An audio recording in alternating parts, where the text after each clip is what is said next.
Buenas tardes, vamos al libro de... Digo inmediatamente.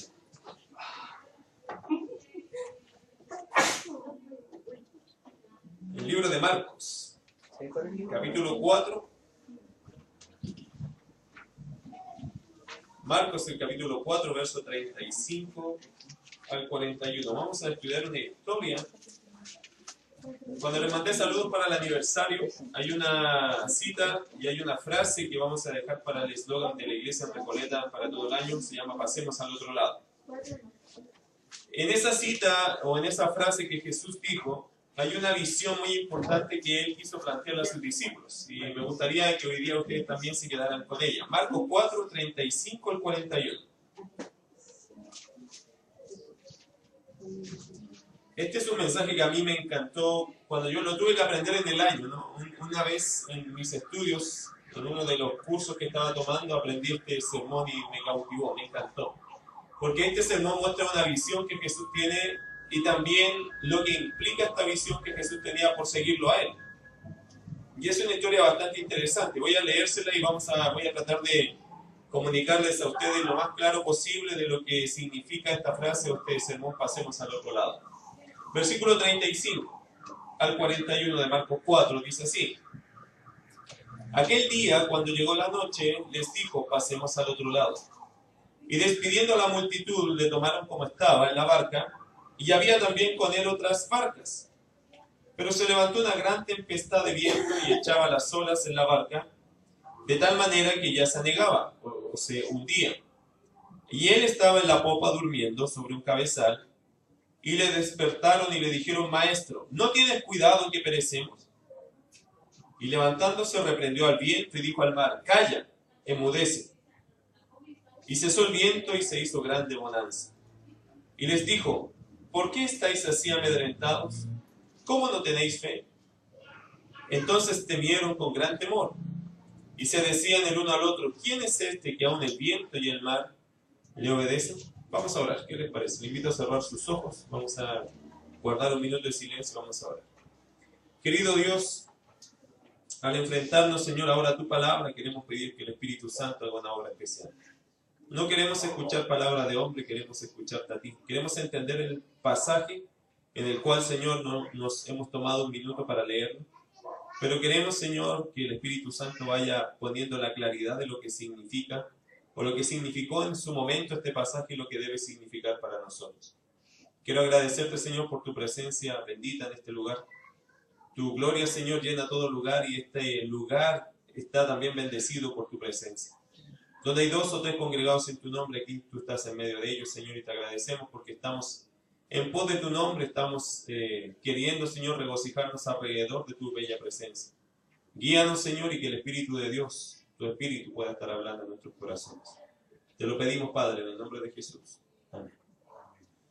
Marcos capítulo 4, verso 35 en adelante. Pasemos al otro lado, ese es el sermón. Pregunta: ¿qué quiso decir Jesús cuando dijo "pasemos al otro lado"? Pareciera que solamente Jesús está dando una ubicación geográfica diciendo que estamos aquí, vamos al otro lado, simplemente eso. Pero lo interesante de estos pasajes es que tras de lo que Jesús dice se pueden ver muchas verdades increíbles.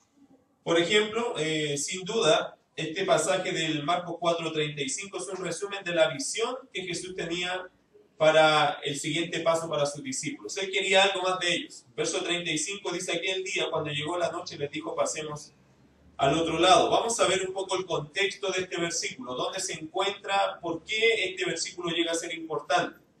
Vamos a Marcos capítulo 3, un poquito más anterior en lo que son las historias, y veamos un poco el contexto de esta frase para que usted entienda el contexto.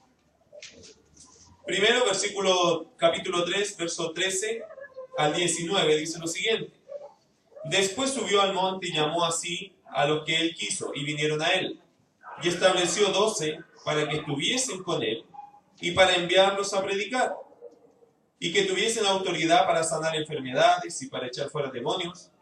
A Simón, a quien puso por sobrenombre Pedro, a Jacobo, hijo de Zebedeo, y a Juan, hermano de Jacobo, a quien es apellido Boanerges, esto es, hijo del trueno, a Andrés, Felipe, Bartolomé, Mateo, Tomás, Jacobo, hijo de Alfeo, Tadeo, Simón el cananista, y Judas Iscariote, el que le entregó, y vinieron a casa. Primera cosa en este contexto, para entender esta frase, pasemos al otro lado, es que el Señor formó un equipo de trabajo. ¿Ok? Primera cosa que debe anotar en su mente, el Señor tiene un equipo de trabajo y luego les capacitó. ¿Para qué les capacitó? Versículo 15, para que tuvieran autoridad para sanar enfermedades, para echar fuera demonios, y esta era la autoridad que el Señor las había investido. ¿Ok? Así que primera cosa, el Señor tiene un equipo y los capacita. Vamos más adelante. Capítulo 3, verso 33 al 35. Él les respondió diciendo, ¿quién es mi madre y mis hermanos? Y mirando a los que estaban sentados alrededor de él, dijo, he aquí mi madre y mis hermanos, porque todo aquel que hace la voluntad de Dios, ese es mi hermano y mi hermana y mi madre. Segunda verdad de este contexto, antes de que el Señor dijera esta frase, pasemos al otro lado. Primero, él tenía un equipo de trabajo. Segundo, el Señor notó que el Evangelio no solo sería para los suyos, para su familia, para los cercanos, sino también para todos aquellos que hicieran la voluntad de Dios. El versículo 35 dice, porque todo aquel que hace la voluntad de Dios, ese es mi hermano y mi hermana y mi madre. Jesús estaba dando algunas pautas. Primero, un equipo de trabajo preparado, autorizado por él para sacar demonios y hacer obras grandes. Segundo, se da cuenta que la gente alrededor de los más cercanos a él realmente le rechazan y no se someten a la voluntad de Dios. Y él dice, yo quiero personas, los más cercanos a mí, hermanos y madres, van a ser los que hacen la voluntad de Dios. No necesariamente los más cercanos a mí, pueden ser los más lejanos, pero la condición es que hagan la voluntad de Dios. Otra verdad más, Marcos capítulo 4, versículo 2 al 3. Y les enseñaba por parábolas muchas cosas y les decía en su doctrina, oíd, he aquí el sembrador salió a sembrar, y al sembrar aconteció que una parte cayó junto al camino y vinieron las aves del cielo y la comieron, etcétera, etcétera. Marcos nos enseña lo siguiente. Otra cosa que Jesús les dijo a los discípulos es que la tarea era salir a sembrar. Y hay otra cosa más en esta historia, que Jesús se decepciona de los discípulos porque ellos no entendían la lección. Mire el versículo 13 al 14. Y les dijo, ¿no sabéis esta parábola? ¿Cómo pues entenderéis todas las parábolas? El sembrador, verso 14, es el que siembra la palabra. Para Jesucristo, hermano, quiero que una las piezas del puzzle. Número 1, Jesús tiene un equipo de trabajo y le ha dado autoridad. 2, el Señor notó que el Evangelio no solo iba a ser para la familia, para los más cercanos, sino para todos los que hicieran la voluntad de Dios en este mundo. 3, el Señor les da una tarea o una lección, que es salir a sembrar la palabra. ¿Por dónde? Por todo el mundo. 4, cuando el Señor plantea esta parábola del sembrador, de ir a sembrar la palabra, los discípulos no la captan y Jesús le dice, pero ¿cómo no entienden? Se decepciona de eso. ¿Por qué? Porque el Señor está teniendo una visión en su vida. ¿Cuál es la visión? De extender la palabra a todo el mundo. Y los discípulos no la estaban captando, por eso se los explicó. Otro más. Marcos capítulo 4, verso 30 al 32. Decía también, ¿a qué haremos semejante el reino de Dios? ¿O con qué parábola lo compararemos? Es como el grano de mostaza, dijo Jesús, que cuando se siembra en tierra, es la más pequeña de todas las semillas que hay en la tierra. Pero después de sembrado, crece y se hace la mayor de todas las hortalizas y echa grandes ramas de tal manera que las aves del cielo pueden morar bajo su sombra. ¿Qué dijo Jesús? ¿Cómo era el reino de Dios? Era como un pequeño grano de mostaza, que en la tierra de Israel, el grano de mostaza es el grano más pequeño, ¿ok? Pero que crece y se hace como un árbol. Realmente el grano de mostaza llega a ser como un árbol. Así de grande crece esta mata, es una mata grande, se hace un árbol. Y de ahí los aves comen, y siempre aquí, ¿cuál es el simbolismo de esto? Una pequeña semilla se extiende, crece. Ok, ahora tiene todas las piezas del puzzle, de alguna forma. Espero que usted la vaya captando. El Señor, ¿qué hizo? Preparó un equipo con autoridad para no solamente ir a la familia, sino a todos los que hacen la voluntad del Padre, que vayan a sembrar la palabra, Y como los discípulos no lo entendían, él reforzaba a los discípulos diciendo, deben entender algo, hay que ir a sembrar la palabra. Porque el reino de Dios, ¿cómo es? Como una pequeña semilla, pero que se tiene que extender. Capítulo 5, verso 1. El contexto, estamos viendo el contexto de este pasaje que leímos recién. Vinieron al otro lado del mar. Eso es, pasemos al otro lado, ¿cierto? A la región de los Gadarenos. Y usted dirá, bueno, pero ¿de qué nos sirve ese dato? De mucho. Los Gadarenos, ¿qué eran? Una población fuertemente gentil y no judía. Jesucristo, cuando estaba hablando, antes estaba hablando en medio de los judíos. Pero en capítulo 5 Jesucristo se cambia de lugar y va a un lugar que la mayoría de la gente era pagana, que tenía cultura no judía, que eran, de hecho, ¿cómo sabemos que no eran judíos? Porque ellos criaban cerdos. ¿Se acuerdan que los cerdos eran un animal prohibido en Israel? ¿Y por qué allá en Gadara se criaban? Porque había una gran población de gente no judía, gentiles se le llama a ellos. Ahora sí, cuando Jesús dice en el 4:35, aquel día cuando llegó la noche les dijo, pasemos al otro lado, ¿saben lo que le está diciendo? Hay una visión que Jesús está poniendo en ellos. ¿Cuál es? Vamos a los perdidos. Vamos a los que son paganos. El Señor Jesucristo, cuando dice pasemos al otro lado, no solo le está invitando a cambiar geográficamente un lugar, le está diciendo a cambiar una mentalidad. Ya no solo con los judíos, vamos con la gente que necesita de verdad a Dios. Vamos con la gente que no tiene ni una práctica, ni cercanía, ni idea religiosa. Vamos con la gente que está perdida en los pecados porque así viven, porque así nacieron. Vamos a ellos. Jesús está diciendo, mis queridos hermanos, que hay que ir a ganar almas al mundo. Eso le está diciendo a los discípulos, que es tiempo de extenderse, de dejar un poco la base segura para ir a buscar aquello que no es tan seguro, pero que es necesitado de Dios. Cuando Jesús dice pasemos al otro lado, simplemente le está diciendo, queridos, hay que ganar al mundo. Y hay que concentrar las fuerzas ahora en ganar al mundo. En ir a aquellas personas que ni siquiera sueñan con escuchar algo de Dios porque nadie les ha ido a contar algo de Dios. De hecho, ¿quién fue el primero entrevistado? Un endemoniado. El endemoniado gadareno. ¿Por qué? Porque Jesús, cuando dijo pasemos al otro lado, dice ahora es tiempo de abrir las misiones. Es tiempo de abrir la visión y mirar al mundo y empezar a luchar por ganarlos a ellos. ¿A quiénes? A los más paganos, a los más perdidos, a los que no tienen un vocabulario religioso, a los que no tienen una cultura religiosa, como los judíos, ¿cierto? A los que no saben nada de Dios, como los judíos sí sabían, pero hay gente que no tiene idea nada de Dios. A ellos hay que ir a buscarlo, a los que tienen costumbres tan chocantes como criar cerdos, gente que tiene una cultura y una formación de vida tan chocante que choca en contra de su propia cultura. A ellos hay que ir a buscarlos. Por eso me encanta el verso 35 y decidí dejarlo como un eslogan para nuestra iglesia, pasemos al otro lado. Porque no es solamente un llamado a cruzar, es un llamado a cambiar una mentalidad para buscar a la gente menos digna. A eso que uno dice, los menos dignos, los menos capaces, los que nadie se imaginó que podrían llegar a la iglesia, a ellos hay que ir a buscarlos. Pasemos al otro lado. Este es el llamado del Señor, es una visión. Es una visión que Él quiere poner en los discípulos. Ahora, mira el verso 36. Ya sabemos la primera pregunta o la primera respuesta es, ¿qué quiso decir Jesús con la frase pasemos al otro lado? Sin duda, está hablando de una visión.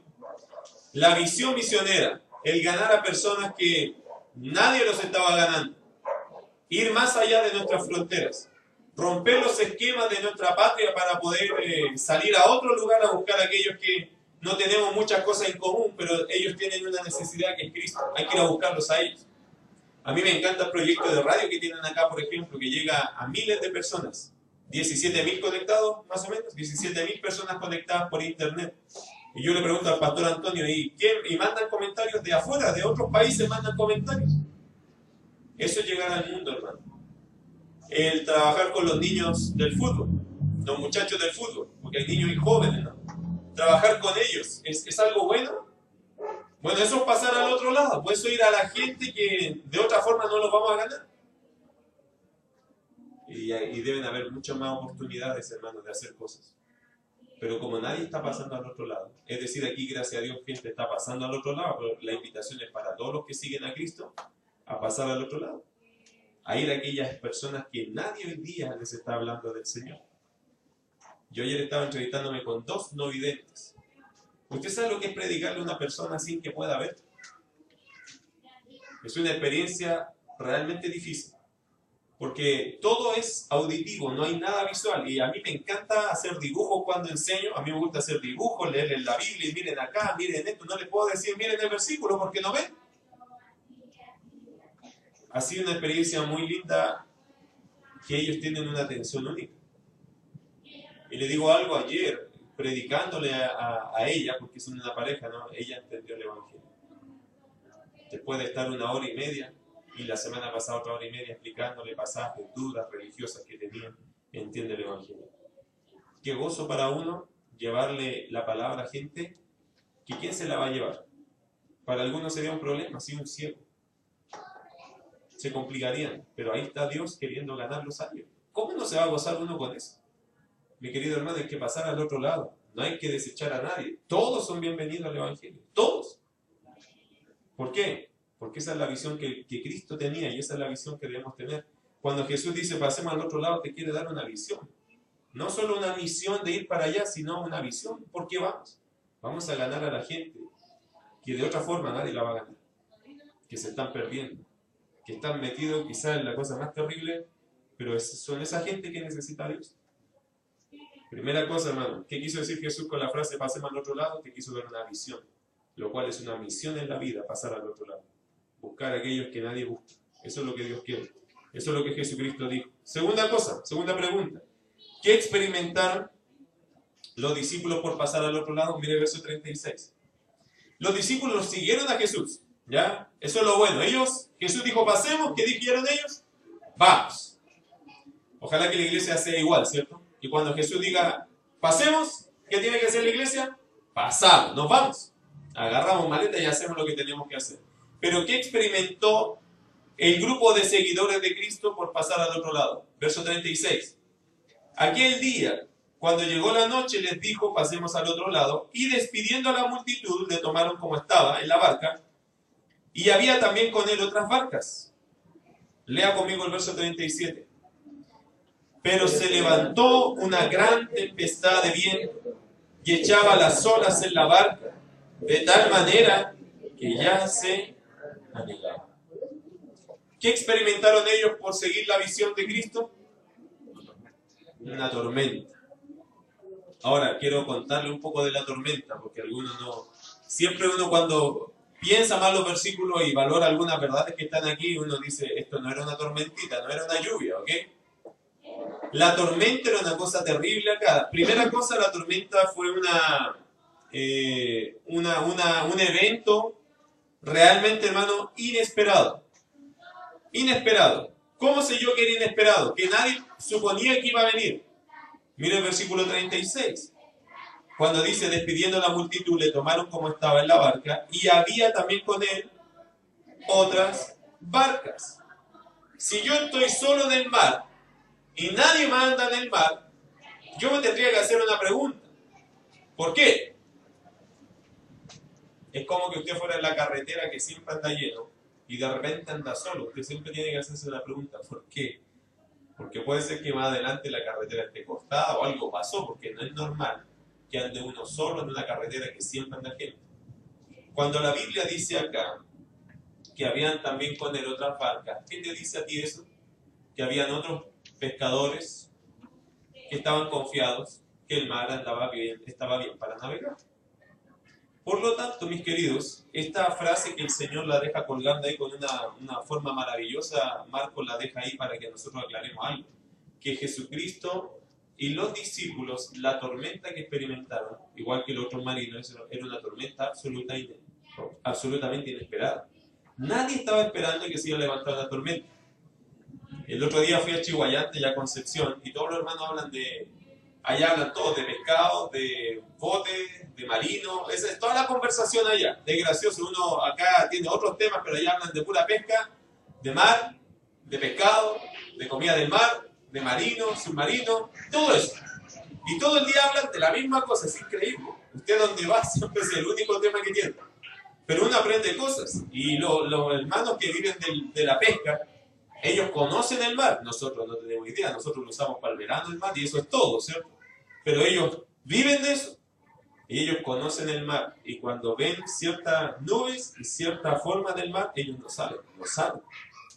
Porque eso es muerte segura, eso dicen ellos. Si alguien se adentra y adentro lo toma una tormenta, se murió. No sale más. Es así de difícil para ellos. Juanito en Calbuco siempre nos decía lo mismo, pastor, mire, cuando hay este tipo de clima, nadie sale. No sale, porque no vuelve. Porque aquí se ve quieto, pero allá adentro, la cosa cambia. Las caídas del bote dice que son 5 o 6 metros hacia abajo. Un Fantasilandia cualquiera. Y no todo aguanta eso. Y los botes tampoco. Así que para nosotros como tan ajeno a esto, sin embargo aquí en el texto tiene que usted ponerse como un pescador. Y si habían otras barcas, eso te da tranquilidad de que el mar está quieto y está bueno para navegar. Sin embargo, después de que Jesús dijo pasemos al otro lado y los discípulos dicen vamos, se levanta una tormenta inesperada. ¿Y qué más? Se levanta una tormenta inmensa, hermano. Mire el versículo 36. 37. Pero se levantó una gran tempestad de viento. Por lo tanto, aquí usted puede pensar que hacen un huracán. Ese tipo de viento huracanado, que es tremendo. Es decir, en el mar, usted ha visto las olas cuando se levantan 4 metros, eso ya es intimidante, pero aquí estamos hablando de olas que se levantaban de forma huracanada. ¿Qué dice? Y echaba las olas en la barca de tal manera que ya se anegaba. Es decir, la barca se estaba hundiendo poco a poco. No podían sacar el agua y el agua volvía a caer y se estaban hundiendo. Pero en un viento, en unos truenos, unos relámpagos, una cosa que te deja atemorizado entero, y ellos estaban en medio del mar. ¿Quién dijo? ¿Quién dijo realmente, hermano, que por hacer la voluntad de Dios no vienen problemas? Si alguien le dijo a usted haga la voluntad de Dios porque hacer la voluntad de Dios no trae problemas, eso es mentira. Mire, seguir la visión que Dios tiene, hermano, es ganarse su tormenta inesperada. ¿Por qué cree usted que cuando empezó a crecer en la fe o a venir a la iglesia o a tomar su Biblia para leer, usted cree que no va a tener problemas? Las tormentas vienen, hermano, y no es una cosa nueva. Cuando uno quiere pasar al otro lado, es decir, ganar almas, abrazar al mundo para ganarlo para Cristo, para enseñar, hermano, empiezan problemas que nunca había tenido. Es como cuando usted quiere empezar a ser fiel a Dios. Se levantan problemas en su vida y gente en contra suya que nunca las tuvo. Aparecen unos dilemas que usted nunca había experimentado. Esas tormentas que son inesperadas. Peleaste con la persona que nunca peleabas, te retó que nunca te retaba, tuviste problemas donde nunca tenías. Todo porque usted quiere seguir la visión que el Señor tiene para usted. Mi querido, no se confunda. El hecho de que venga una tormenta es parte correcta de una visión del Señor.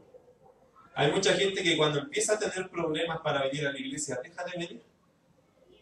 Y eso es lo que no tiene que dejar porque usted está medio de la tormenta, ¿no? Porque se va a levantar tormenta cuando uno quiere hacer lo correcto. Es inevitable, hermano. No significa que cuando uno le dice, sí, Señor, yo te voy a seguir y te voy a creer y voy a dar mi vida, no significa que usted no tiene problemas. De hecho, ahí el diablo empieza inesperadamente a levantarle tormentas. ¿Y cómo sabemos eso? Mire qué interesante. Avancemos otro poco en esta historia. Una tormenta inesperada, una tormenta inmensa. ¿Usted ha pasado por problemas alguna vez? ¿Se le ha levantado de repente esa tormenta o no? Que cuando usted quiso hacer lo correcto, empezó una tormenta que usted nunca la esperó. Y empezó la lucha. No solamente bien esperada, sino que inmensa. Es decir, usted pensó que hasta ahí llegaba. Bueno, no se asuste, es decir, asústese, pero es normal. Uno pasa por momentos así, sobre todo cuando el Señor te dice, y usted ya aceptó lo que el Señor le dijo. Si el Señor te puso un desafío, va a levantarse tormenta inesperada. Es normal, dentro de aquellos que siguen la visión que Dios tiene. Yo le aseguro algo, si esta iglesia todos se ponen de pie a decir, vamos a ganar a toda la alma afuera, las tormentas van a ser inesperadas. Aquí van a pasar cosas raras. ¿Por qué? Porque es así. Es así el desafío que Dios pone. Esta mujer que conoció a Cristo, esta no vidente, que le estoy predicando. La semana pasada empezamos con esto y estaba feliz de que yo estuviera en su casa hablándole del Señor. Pero esta semana perdió un trabajo que nunca había perdido. Perdió un trabajo que se lo daban todos los años. Y este año le dijeron no. ¿Por qué? ¿Por qué no? Nomás le dijeron. Antes de ayer se le quema la casa a la hija de ella. O sea, el negocio que ella tenía, porque vende cosas de mascotas, qué sé yo. Le prenden a un colchón al lado de la vecina, un drogadicto le prendió fuego a un colchón, se le quemó la casa a la vecina y le quemó la mitad del negocio de la hija. Se cayó el otro día y se fracturó un brazo. Así. Y uno dice, ¿por qué todo junto? Ni siquiera esperamos. Cada semana tiene un mal distinto. El pastor Javier Zúñiga el otro día nos comunicó, esta semana recién pasada, ellos estaban haciendo una campaña evangelística, ellos ganan montones de personas siempre y estaban en eso. Y el pastor de jóvenes de su iglesia se tiró al río a mojarse, allá muy típico, hay muchos ríos. Estaban los jóvenes bañándose y él se tiró del puente del río a nadar, se ahogó y murió. 22 años probablemente tenía. Alex Jiménez se llamaba mejor. Murió. El pastor Javier, estando en Guayaquil, tuvo que viajar al pueblo para ir a buscar el cuerpo de su aprendiz pastoral. La iglesia estaba muy mal. Los jóvenes que vinieron a visitar Quilicura estaban muy mal. La iglesia tenía un golpe bajo. Por una cosa muy inesperada, ¿no? ¿Por qué? Porque estamos pasando al otro lado. Porque estamos ganando personas. Mi querido, esto no es muy raro. Se levantan las tormentas cuando uno quiere hacer lo correcto. No le tenga miedo a la tormenta que se viene, si usted ya sabe que... Si usted está decidiendo cosas correctas en su vida para Dios, no se asuste o no se sorprenda que vienen tormentas. ¿Ya? Porque si viene tormenta, usted dice, vamos bien. Aunque estamos asustados, pero vamos bien. Tiene que ser así. ¿Ok? Ahora, una tercera pregunta que tengo acá. ¿En qué se equivocaron los discípulos al pasar al otro lado? Porque si nota el pasaje del verso 38 en adelante, el Señor Jesucristo los retó. Miren el verso 40. Y les dijo, ¿por qué estáis así amedrentados o asustados? ¿Cómo no tenéis fe? ¿Qué le dijo? ¿Qué le dijo Jesús a sus discípulos? ¿Por qué se asustan? Y después, ¿qué les dijo? ¿Cómo no tienen fe? Ahora, pongámonos en los zapatos, las sandalias de estos discípulos. ¿Usted estaría asustado? Si el mar está que se come tu barca. ¿Alguien me podría decir a mí, oye, ¿por qué te asustas? ¿Le parece lógico? ¿Le parece lógico que alguien en esa situación le diga, oye, ten fe? Me parece raro a mí que Jesucristo retara. No sé, hermano, si Jesús te dijera, ¿por qué estás asustado? No, Señor, perdóname, que estaba a punto de morirme. ¿Y qué quieres que haga si estoy a punto de morirme? Yo sentía que nos ahogábamos. ¿Qué sabía yo que iba a parar el mar? ¿No tengo derecho a asustarme? ¿No le parece rara la crítica que Jesús hace? Ahora, ¿por qué Jesús los critica? Si no es muy raro que un ser humano cualquiera que esté a punto de ahogarse reaccione diciendo, Señor, ayúdanos. No es muy raro, ¿cierto? O el Señor le está diciendo a ellos que ustedes nunca deben sentir miedo, o que ustedes nunca deben desfallecer, o Él no entiende que nosotros somos de carne y hueso. No, esas no son las formas correctas. Es decir, el Señor está haciendo otra cosa con esto. El Señor entiende que uno se asusta, el Señor entiende estas cosas, el Señor entiende que uno se aflige, el Señor sabe que cuando uno está a punto de morir, claro que se está asustado, pero Él no lo retó por eso. Les voy a enseñar y les quiero llevar a descubrir por qué los retó. Porque si fuera por retarlos por eso, hermano, no tiene lógica. Porque humanamente hablando, todos nos asustamos y a todos nos falta un poco de fe cuando estamos en eso, ¿no? Si alguien te apuntara con una pistola en la cabeza, viniera un hermano y te dijera, hermano, tenga fe, usted tendría fe, ¿cierto? Pero estaría asustado. Pero no se asuste, ¿no? ¿Por qué se asusta? No, qué bueno, es que me incomoda un poco la pistola. Claro que se va a asustar, ¿o no? ¿Por qué Jesús criticaría? Bueno, no está criticando eso. Está yendo un poco más allá Jesús. Pero vamos a descubrirlo en el pasaje. Versículo 38. Y él estaba en la popa durmiendo. ¿Jesús qué hacía? Dormía. Esto es bien raro, ¿no? Estaba en la parte de atrás del barco, probablemente había una pequeña cabina que no le caía el agua encima, por la cual medio camarote, ¿no? Quizás una media cama, algo ahí, que él dice que estaba en la popa durmiendo sobre un cabezal es una almohada. Jesús estaba bien cansado, y se nota que estaba bien cansado, y parece que el lugar este era acogedor, y el que se moviera del barco parece que a él, en vez de despertarlo, lo animaba a seguir durmiendo. Él estaba bien cansado, agarrado de la almohada, y seguía durmiendo. Los discípulos tratando de sacar el agua como locos, desesperado, el viento era un viento que no lo aguantaban, y Jesús dormía. Verso 38. Y le despertaron, literalmente, hermanos, eso despertaron, acá la palabra significa lo levantaron. El Señor estaba tan dormido que a él ni siquiera le dijeron, Señor, despiértate. No, al Señor lo pescaron de los brazos y lo pusieron de pie. Así lo despertaron, lo agarraron.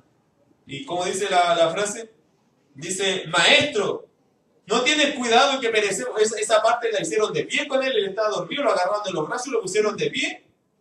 Para que él reaccionara, era tanto el miedo que ellos querían que ahora ya quiero que despiertes. No hay opción de tocarte, no te pongo de pie, por favor reacciona ahora que nos vamos a hundir. Era así de la urgencia para ellos. Ahora, miren el verso 39, que interesante. Y levantándose, ya que me despertaron, ¿cierto? No había nada que hacer, si ya lo tenían de pie. Reprendió al viento y dijo al mar, calla, enmudece. Y cesó el viento y se hizo grande bonanza. Después les pega el reto. ¿Lo habrá retado porque lo despertaron? Estaba soñando tan bonito y ustedes llegan y me molestan. Inmaduros, insensibles con mi sueño. ¿No saben que estoy cansado? ¿Era eso el reclamo? No, tampoco era ese el reclamo. Mire qué interesante. Hay una palabra que Jesús usó en el verso 39. Levantándose reprendió al viento. Esta palabra reprender es una palabra que se usa 2 veces más en el libro de Marcos. Quiero que me acompañen. Marcos capítulo 1. Y usted va a sacar su propia conclusión, ¿ok? Usted me va a decir qué quiso decir el Señor Jesucristo cuando reprendió. ¿En qué se enfocó Jesús? Usted lo va a saber con estos pasajes, que son los únicos 2 pasajes donde esta palabra reprender se ocupó. Marcos 1, 21 al 25. Y entraron en Capernaum, y los días de reposo, entrando en la sinagoga, enseñaban. Y se admiraban de su doctrina, porque les enseñaba como quien tiene autoridad y no como los escribas. Pero había en la sinagoga de ellos un hombre con espíritu inmundo, que dio voces, diciendo, ¿qué tienes con nosotros, Jesús Nazareno? ¿Has venido para destruirnos? Sé quién eres, el Santo de Dios. Pero Jesús le reprendió diciendo, cállate y sal de él.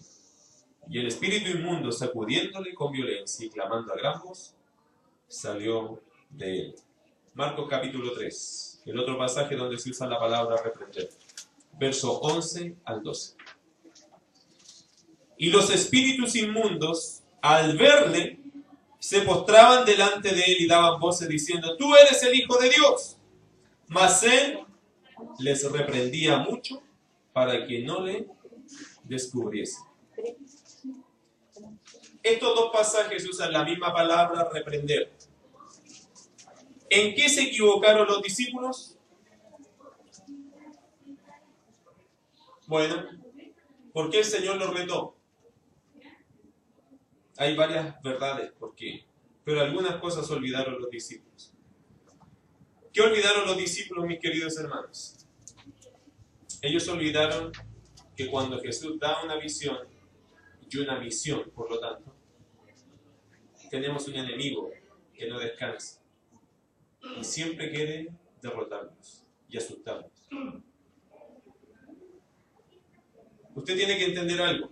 Estas 2 palabras, reprender, se usan igual que aquí, y uno no reprende las cosas, uno reprende personas. Uno nunca, si usted se choca con una puerta, ¿usted qué le dice a la puerta? Te reprendo, puerta tonta, que te pusiste en medio de mi camino. Bueno, dígale lo que sea, usted nunca va a lograr nada. La puerta no es algo animado, ¿no? Es inanimado. Uno no reprende las cosas si usted se pasa a llevar en algo, púlpito tonto. Uno no reprende las cosas, uno sabe que es más tonto uno que se pone a pelear con los muebles, porque los muebles son inanimados. Uno reprende gente, personas, cosas vivas. Cuando Jesús reprendió el mar y el viento, realmente no estaba reprendiendo el mar y el viento. ¿Saben lo que estaba reprendiendo? Al enemigo que estaba levantando al mar y al viento. Cuando le dice, calla y enmudece, le dice lo mismo que le dijo a los demonios. Calla y salga. Lo que el Señor está diciéndole acá, ¿por qué los retó? Porque ellos se olvidaron que cuando Él tiene una visión que darnos, los discípulos se olvidan que hay un enemigo que no quiere que se cumpla la visión. Punto. Primera lección de Jesús, no se olviden. Yo les di una visión, pero no va a ser barata, no va a ser gratis, va a haber un costo, va a haber un enemigo que está en contra de esa visión. Queremos llegar al otro lado, sí queremos, pero el enemigo se va a poner en medio. Usted, querido hermano, no está solo. Si el Señor está contigo, qué bueno, pero el Señor te está avisando algo, el enemigo está encima también. Si no es tan fácil. Usted va a salir quizá animado, sí voy a ganar almas, el enemigo se te va a poner en medio molestándote, te va a levantar una tormenta inesperada para desconcentrarte o desanimarte de la visión que Dios te dio. ¿Cuántos creyentes no han caído en eso? Sí, yo voy a ganar personas, voy a hablar de Cristo, voy a orar por mi vecino. Y se levantan las tormentas inesperadas. ¿Para qué? Para desconcentrarte de cuál es la meta. Para desanimarte de lo que Dios te dijo que tenías que hacer. Y Jesús, ¿en qué se equivocaron los discípulos? Olvidaron que tenían un enemigo para cumplir la visión que Jesús le había puesto. Segunda cosa, hay un error más en esto. Ellos olvidaron también que habían sido capacitados por el mismo Señor para enfrentar este tipo de ataque. Mire Marcos capítulo 3, ¿se acuerdan cuando comenzamos este estudio? Marcos capítulo 3, versos 14 y 15, se lo vuelvo a leer. Y estableció a 12 para que estuviesen con él y para enviarlos a predicar y que tuviesen autoridad para sanar enfermedades y para echar fuera demonios. Ellos no vieron los demonios acá, vieron agua y viento, pero no entendieron que detrás de ese mar y viento inesperado estaba el diablo obrando. Mis queridos, cuando se les presenten cosas inesperadas, siempre pilla al diablo en eso. Es fácil. Usted está en una buena visión, Dios está hablando contigo y se te levanta esa tormenta inesperada. No es normal que pase eso, y justo pasó. Eso huele a Satanás. Eso huele al enemigo. Fácil. Cuando es así tan raro, oye, nunca nos había pasado y ahora nos pasó. Mire qué casualidad. Cuando estamos ganando personas y justo un problema se nos arma una tormenta. Mire qué raro. Qué curioso. No es tan curioso si usted lee la Escritura y entiende esto. ¿Qué hay que hacer ahí? Reprender.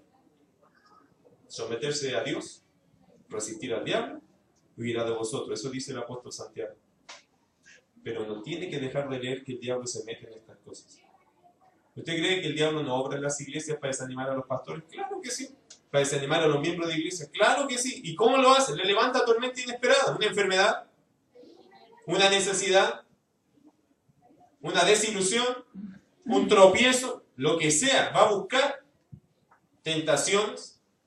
Él levanta tormentas inesperadas. Necesidades económicas. Él levanta tormentas inesperadas. Y qué casualidad, justo ahí vienen las cosas negativas fuertes. Tormentas que son inesperadas y que son inmensas, que a veces creemos que no las vamos a poder sobrevivir. En ese minuto, mis queridos hermanos, los discípulos se olvidaron de que había un enemigo. Y segunda cosa, se olvidaron que habían sido capacitados para enfrentar la tormenta. Una cosa linda del Evangelio es que cuando uno conoce a Cristo no está preparado. ¿Por qué? Porque el Señor está con nosotros. Amén, ¿cierto? Amén. Cuando el Señor está con nosotros hay una gran ventaja. Él enfrenta los problemas. Yo voy atrás de Él, pero voy con Él. Y cuando venga un problema así, nunca debemos olvidar que el Señor nos capacitó. ¿Con qué? Con su Espíritu Santo. Somos sellados por Él y el diablo a nosotros no nos puede tocar porque somos sellados por el Espíritu. Segunda cosa, nos dio un espíritu, hermano, de poder, de amor y de dominio propio. Nosotros podemos salir adelante porque tenemos el Espíritu Santo, que es un espíritu de poder, de amor y de dominio propio. Podemos guardar la calma y podemos salir adelante porque este espíritu tiene poder. El Espíritu de Dios Así que hermanos, su presencia nos acompaña, nos guía, nos fortalece. ¿Que es difícil? ¿Que nos asusta? Claro que sí, pero si yo pierdo mi fe, es decir, pierdo mi posición de lo que yo sé que tengo que hacer, y se me olvida todo y al final empiezo a dar aletazos de miedo sin recurrir a quién tengo que recurrir, entonces el Señor me va a retar igual. También me va a decir, hombre de poca fe. También me va a decir, ¿por qué estás asustado? Si estoy contigo. Además, tú tienes todo el poder para que esto no te pase por delante. Y otra cosa, yo te dije que tenemos una visión y la vamos a cumplir. Entonces, sigamos adelante en medio de la tormenta. Los discípulos olvidaron quiénes eran, olvidaron lo que se le había entregado, autoridad. Y mis queridos hermanos, este es el mejor pasaje que quizás nos anima a nosotros a creerle cuando Dios tiene una visión para nosotros. Pasemos al otro lado, es una visión que el Señor tiene. Y hoy día llevar el Evangelio a todo el mundo es una visión que Él tiene. Pero no se olvide de algo, hay un enemigo y vamos a tener que enfrentar tormentas inesperadas de vez en cuando. Pero no nos equivoquemos, que el Señor no quiere que olvidemos que Él está con nosotros. Y otra cosa, Él ya nos dio la capacidad. Por lo tanto, en el Señor nosotros podemos enfrentar al enemigo y salir victoriosos. No por nosotros, sino porque Él es grande, no nosotros. Entonces, hermanos, podemos tener esa confianza. Y quiero animarles con esto, hermanos. Al terminar esta historia, hay un gran asombro en esto. Ellos se estaban dando cuenta de algo. Realmente ellos estaban tomando el peso de quién está con ellos. Y mi querido hermano, a veces cuando uno sigue la visión del Señor y pasa tormenta y después el Señor te saca de eso, uno ahí empieza a darse cuenta la calidad de Dios que tenemos. El tremendo Dios que tenemos nosotros. Cuando estamos en tremendas tormentas y uno dice, no, por aquí me quedo, vamos, y en medio de la tormenta igual ahí estoy fiel al Señor y resisto en el nombre de Cristo y salgo adelante, uno se da cuenta del tremendo Dios que tenemos. Que nos sacó de problemas que casi uno se sentía ahogar, morir. Cuando tú pasas esa tormenta te das cuenta que tu Dios es tremendo y que no hay límites para él. Mira el versículo 41. Entonces temieron con gran temor y se decían el uno al otro, ¿quién es este que aún el viento y el mar le obedecen? Por fin pudieron ver algo. Tremendo Dios que está con nosotros. Hay muchos creyentes que no saben del Dios que tienen. ¿Por qué? Porque cuando empieza la tormenta arranca. No se queda. Mi querido hermano, ¿tenemos la capacidad de cumplir la visión que Dios nos dio? Sí. ¿Qué dijo Él? Ir por todo el mundo y predicar el Evangelio a toda criatura. Aquí no hay que echar afuera a nadie, todos para Él. Pero para hacer eso, o seguir eso, se viene una tormenta en medio. ¿Se puede atravesar? Sí. Pero no todos quieren atravesar. Por eso algunos no siguen la visión. Pero Él tiene una visión muy amplia. El otro lado, el otro lado. Cuando pase esa puerta para afuera, ese es su otro lado. De ahí para allá está el otro lado. Y el Señor quiere que vamos al otro lado. Que gastemos tiempo al otro lado. Que miremos siempre al otro lado para ganar a esas personas y traerlas a Cristo. Viene tormenta inesperada. Pero no se desespere. Es lo esperable. Está dentro del promedio, del pronóstico. Pero cuando usted atraviese esa tormenta se va a dar cuenta de la calidad de Dios que usted tiene. El Dios que usted tiene es mucho más allá, hermano, de que nosotros podemos imaginar. Que después quedamos con temor diciendo, wow, este es el Dios que yo tengo. Un Dios que atraviesa todas las tormentas, es capaz de sostenernos en medio de ellas. Nosotros cuando pasamos con nuestro hijo enfermo, con el Benja, esa tormenta, hermano, yo pensé que me iba a ahogar en medio. Al atravesarla me di cuenta del Dios que tengo. ¿Todo por qué? Eso fue inesperado. De un día para otro mi hijo se empieza a sentir mal. Ese coágulo en el riñón se empieza a hacer grande. Los médicos no sabían cómo tratar el tema, se le empeoró. 41 días en el hospital. Al salir de ahí, mi esposa y yo nos miramos y dijimos, no sabemos cómo, pero tenemos fuerza para seguir adelante. No soltamos nada, seguimos con todo. Seguimos predicando, hablando de Cristo y en el hospital lo hicimos un ministerio evangelístico para nosotros. Oramos por gente y le predicamos a gente en ese lugar. La tormenta no nos comió. Y cuando salimos, el Señor nos sacó con mucha fe. Al punto que dijimos, no es una arrogancia lo que queremos decir, y lo dijimos los dos, pero sentimos que si viniera otra, somos capaces de pasar. Ya habíamos pasado por el Martín enfermo, por la Amanda hospitalizada y nos tocó con el médico. 41 días en el hospital, todos los días. Y después de eso dijimos, somos capaces de pasar otro. ¿Por qué podemos decir eso y no decir, no, ojalá que nunca más? Porque entendimos el Dios que tenemos. Fueron los momentos más difíciles, los momentos más dulces. No se lo puedo explicar de otra forma, pero fueron los momentos más duros y los más dulces que vivimos. Cómo Dios nos consoló, cómo Dios nos proveyó, cómo Dios nos animó, cómo Dios estuvo con nosotros, cómo Dios nos dio palabra para animar a otros que estaban en el hospital. Atravesar la tormenta nos mostró el Dios que tenemos. Mi querido hermano, no se asuste con la tormenta. Es verdad que uno está así como, no sé lo que me espera, pero sé que Dios está conmigo. Y si es por seguir su visión, vamos bien. Sigámonos, sigamos sacando el agua, sigamos orando. Señor, en tu nombre reprendemos esta tormenta. Déjelo dormir. El Señor estaba tranquilo durmiendo porque Él sabía que ya le había dado a ellos lo que necesitaban. Por eso que los despierten. ¿Para qué me despiertan si ustedes ya saben lo que tienen que hacer? Háganlo nomás. No tienen para qué despertarme, yo estaba plácido. No pierda, no se desespere, el Señor ya te ha dado lo que necesitas, solo úsalo. Úselo para la gloria de Dios. Y cuando atraviese esa tormenta va a ver que Dios es tremendo. Es más grande que nuestros propios problemas, cualquiera que sea ella. Amén, ¿cierto? Espero que esta palabra le anime, hermano, porque es la palabra de Dios. Vamos a orar. Invito a cerrar sus ojos, vamos a orar al Señor. Nuestro Dios es tan grande que nos permite atravesar toda tormenta. Y Él tiene una visión. Él quiere que la iglesia se ponga de pie a ganar personas. Que vaya al otro lado, que pase al otro lado. No es una cuestión simple. El Señor quería que la iglesia, los discípulos en este caso, los seguidores, tuvieran una visión más grande. De anhelar ver un mundo alcanzado por Cristo. Eso es lo que Él quería. Él ya estaba listo para salir de su región e ir a otros lugares. A tener una visión más amplia, más grande. Eso es lo que Dios quiere de esta iglesia también. Mis queridos, estamos en la línea de fuego, hay que pasar al otro lado. Y el Señor lo quiere usar a usted para pasar al otro lado. No espere que los demás vengan. Usted inmediatamente obedezca y diga, hay que pasar al otro lado, hay que mirar la necesidad. Y hay que hacer todo lo posible por estar al otro lado. Porque esa es la visión que Dios, el Señor, tenía para sus discípulos. Esta es la visión que quizás el Señor tiene siempre para nosotros, y lo sabemos por Mateo 28. Ir por todo el mundo a ser discípulos a todas las naciones. Nosotros tenemos que pasar al otro lado, llevando el Evangelio a todas las naciones. Ahora es tiempo de seguirlo y estar dispuesto a que la tormenta se venga. Pero vale la pena, porque llegar al otro lado están los gadarenos. Y se van a ver tremendos milagros en esos gadarenos que nosotros tenemos al otro lado de nuestra puerta. Dios espera que usted lo haga, espera que usted se comprometa con esa visión que Él tiene. ¿Está comprometido?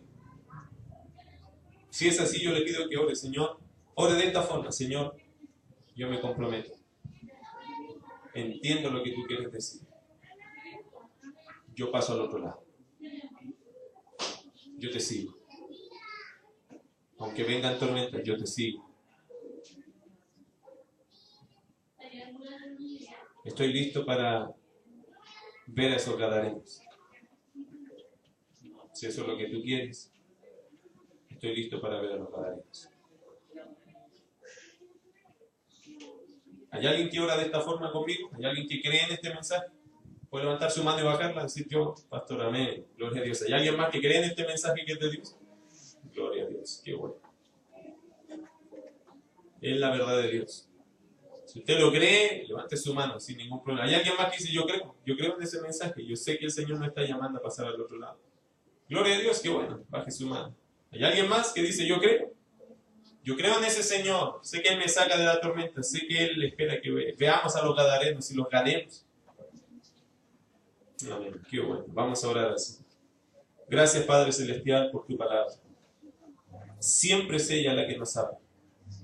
Gracias Jesucristo por esta frase que parece tan sencilla en el pasaje, pero es más allá que solo decir que vamos a ir a otro lugar. La frase, Señor, es mucho más fuerte que eso. Es cambiar y adoptar una visión más amplia del ministerio. Ya no estar entre cuatro paredes en el ministerio, aunque ellos hacían mucho más que esto. Pero, Señor, es extender la visión a aquellos gadarenos, a aquellos que te necesitan tanto, a aquellos que están poseídos bajo la mano del enemigo, del mismo demonio. Es decir, aquello, Señor, que es chocante quizás su cultura, criando y viviendo, Señor, como alguien que no tiene ninguna relación con la fe verdadera. Pero mi querido Señor, esa fue tu visión. Y creo que esa es la visión que tú tienes cuando nos llamaste a ganar a todo el mundo. Ayúdanos, Señor, a romper prejuicios y con el amor tuyo ganar aún a aquellas personas que a muchos le parecerían indignos. Porque para ti no hay ningún indigno. Simplemente somos todos pecadores. Y tú tienes misericordia de todos. Si hay alguien aquí, Señor, que aún no te conoce, yo pido que tú pongas en él o en ella la necesidad de conocerte. De conocer a ese Dios vivo y verdadero que nos da una visión de vida, una misión que cumplir y que nos ayuda a soportar las tormentas, que nos enviste de poder, ese poder que viene de lo alto, que transforma vidas y que nos da poder para transformar la vida de otros. Por eso el Evangelio es poder de Dios para salvación. Gracias por el Evangelio que ha llegado a nuestras vidas, porque ese es el poder que tenemos para darle a otros. Y veremos muchos milagros si pasamos al otro lado como tú quieres. Gracias, Padre, en el nombre precioso de Jesús. Amén. Gracias.